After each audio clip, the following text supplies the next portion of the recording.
Abraham consentit à amener Lot, son neveu. Mais quelque temps après, une querelle éclata entre leurs serviteurs. Genèse 13, 7. Les sentiments humains mènent toujours à des disputes. Aussi, n'oublions pas que chaque affection doit être sanctifiée par le Seigneur Jésus.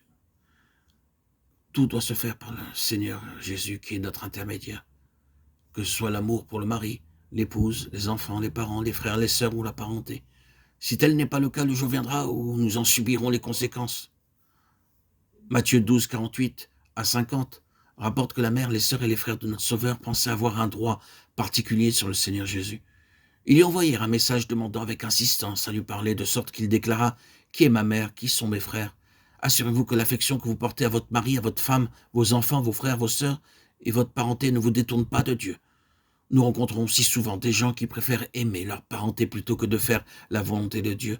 Ils disent « Oh, comment pourrions-nous faire de la peine à un tel ?» Ce faisant, ils attristent le Saint-Esprit en allant à l'encontre de la volonté de Dieu. Il est clair que Lot ne désire aucunement les choses célestes, car lorsqu'Abraham lui demanda de choisir le pays qui se trouvait devant lui, en ajoutant « Si tu vas à droite, j'irai à gauche, et si tu vas à gauche, j'irai à droite », il opta pour une belle contrée située près de Sodome et Gomorrhe.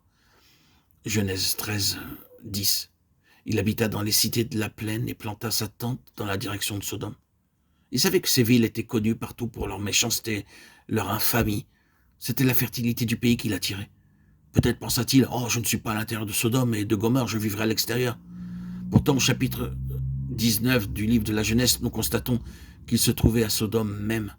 L'usage de ce temps-là voulait que les anciens se tinssent à la porte de la cité pour prononcer les jugements. Il fut bientôt du nombre de ceux que la ville avait appelés à exercer cette charge.